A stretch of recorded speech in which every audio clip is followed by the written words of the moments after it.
فرض نماز کے بعد جو اجتماعی دعا ہے وہ کہیں بھی ثابت نہیں ہے. اجتماعی کیا، انفرادی بھی ثابت نہیں ہے ہاتھ اٹھا کے، جو ان کی تحقیق ہے. جو ہم فرض کے بعد اجتماعی دعا مانگتے ہیں نا، یہ بھی ثابت نہیں ہے، ان کی تحقیق بتا رہا ہوں آپ کو. اور فرض کے بعد رفع الیدین کر کے انفرادی دعا بھی ثابت نہیں ہے. ایک روایت ہے، اس میں ضعیف ہے، اور اگر اس کو مان لیا جائے صحیح تو زندگی میں ایک آدھ مرتبہ آپ نے کیا یہ کام. تو ورنہ اصول یہ ہے احادیث کا کہ جس کام کا وقوع نبی کے دور میں کثرت سے ہوا ہو اس کے ناقلین بھی کثرت سے ہونے چاہیے. اس کو کہتے ہیں عموم بلوا، یعنی جس خبر واحد میں یہ دیکھا جاتا ہے کہ اگر اس میں عموم بلوا تھا، ابتلا زیادہ تھا، تو اس کا ایک آدھ ناقل نہیں ہونا چاہیے تھا. اگر نبی صلی اللہ علیہ وسلم کے دور میں فرض نماز کے بعد اس طرح سے دعا کا رواج ہوتا جو ہمارے ہاں ہندوستان، پاکستان اور بنگلہ دیش میں رائج ہے، تو اس بارے میں کچھ روایتیں یقیناً ہوتی، اور بلکہ کچھ کیا کثرت سے روایتیں ہوتی. ایک بھی روایت نہیں ہے، ایک بھی حدیث نہیں. اور ایک اگر روایت ہے تو وہ صرف انفرادی رفع الیدین کی ہے، اور وہ بھی سند پہ اس کے کیا ہے، کلام ہے. ایک بات یہ حضرت کی تحقیق بتا رہا ہوں کہ آپ مجھ پہ فتوے نہ جھاڑنا شروع کر دیں. ان کی تحقیق بتا رہا ہوں آپ. میری کیا تحقیق ہے اور میرا کیا رائے وہ میں نہیں بتا رہا آپ کو. سمجھ میں آ رہی ہے بات؟ ہو سکتا ہے بتا بھی دوں، دیکھا آپ لوگوں میں تحمل ہے تو بتا بھی دوں گا، لیکن وہی ہے خارش نہ لگ جائے کہیں، پھر اسی مسئلے پر شروع ہو جائیں. تو دوسرا مسئلہ یہ ہے کہ جو فقہ ہے نا، فقہ اس میں قرآن و حدیث میں جتنا ہے تو قرآن و حدیث کی بہت گہرائی میں جا کے فقہی جزیات لکھی ہوتی ہیں. یعنی حدیث میں اگر کوئی چیز اجمالی ہوگی تو فقہ کی کتابوں میں اس کی بہت ڈیٹیل ہوگی.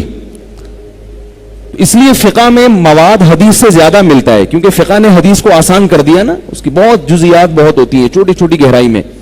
تو ہمارا جو فقہ حنفی ہے اس کے فتاوی کی جتنی کتابیں ہیں ان میں کسی حاشیے میں بھی اس دعا کا ذکر نہیں ملتا، حالانکہ فقہا تو بہت ڈیٹیل میں جا کے مسائل کو بیان کرتے ہیں. نہ فتاوی قاضی خان میں ہے، نہ فتاوی عالمگیریہ میں ہے، نہ رد المختار میں، نہ الدر المختار میں، کہیں بھی نہیں ہے. جو فتاوی کی مشہور کتابیں ہیں، نہ قدوری میں، نہ ہدایہ میں، جو متون کی کتابیں ان میں بھی نہیں. جو فقہ حنفی تو عربی میں ہے نا، اصل میں اردو کتابیں تو بعد میں لکھی گئی ہیں، اور اردو کتابوں میں حوالے تو عربی ہی کتابوں کے ہوتے ہیں، وہ خود سے تھوڑی کچھ لکھتے ہیں. تو کہیں بھی نہیں ہے. تو ہمارے حضرت فرمایا کرتے تھے یہ صدیوں سے فقہا نے اس کا کہیں اشارہ بھی نہیں دیا کہ فرض نماز کے بعد امام کو چاہیے کہ ہاتھ اٹھائے اور مقتدیوں کو چاہیے کہ وہ بھی کیا کریں، ہاتھ اٹھا کے دعا مانگے. کہیں بھی نہیں ہے، نہ قرآن و سنت میں ہے. اور ظاہر ہے جب قرآن و سنت میں نہیں ہے تو فقہ حنفی میں بھی نہیں ہوگا نا. فقہ حنفی تو قرآن و سنت کی تشریح کا نام ہے. نہ امام ابو حنیفہ نے، اور پھر چاروں فقہ میں نہیں ہے. بات آ رہی ہے سمجھ میں؟ اب میں آپ کو بنانا ہوں خرشیلا. اب آپ جائیں گے دوسری مسجد کے امام کو نا چھیڑیں گے، بولیں گے کہاں سے، تو ابھی میں خارش ختم بھی کروں گا انشاءاللہ. یہ تو میں ایک مثال دے رہا ہوں نا، مثال. تو کہیں بھی نہیں ہے، یعنی فقہ کی کسی کتاب میں بھی نہیں ہے. تو جیسے کہ سعودی عرب میں نہیں ہوتی نا، سعودی عرب میں نہیں ہوتی، اس لیے کہ وہ بھی کہتے ہیں بھائی کہیں ہے ہی نہیں. تو ہمارے حضرت کی تحقیق یہ تھی کہ بھئی یہ تو نہ فقہ حنفی میں ہے، نہ فقہ شافعی میں ہے، نہ فقہ مالکیہ میں ہے، نہ فقہ حنبلیہ میں. رہا یہ مسئلہ کہ حدیث میں تو بہت زیادہ تذکرہ ہے کہ فرض نماز کے بعد دعا قبول ہوتی ہے، تو بخاری مسلم کی حدیثیں ہیں. تو ہمارے حضرت فرمایا کرتے تھے کہ نبی صلی اللہ علیہ وسلم کی ایک حدیث کا مطلب دوسری حدیث ہی کی روشنی میں حل کیا جائے گا نا. ایک طرف حدیث میں آ رہا ہے فرائض کے بعد دعا قبول ہوتی ہے، ایک طرف حدیث میں آتا ہے کہ نبی نے فرض نماز کے بعد کبھی بھی دعا، اجتماعی تو ملتی نہیں ہے، انفرادی بھی ایک ضعیف روایت ہے کہ ایک دفعہ زندگی میں، اور خلفائے راشدین سے بھی کہیں نہیں ملتا، صحابہ سے بھی کہیں نہیں ملتا.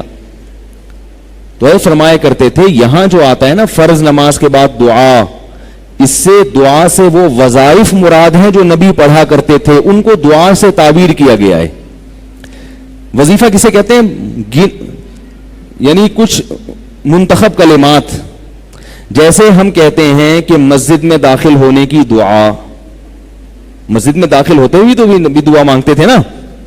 تو وہ یہ تھوڑی کہ ہاتھ اٹھا کے دعا, وہ مخصوص الفاظ ہیں, اللہم افتح لی ابواب رحمتک. تو یہ وظیفہ ہے. آئی بات سمجھ میں؟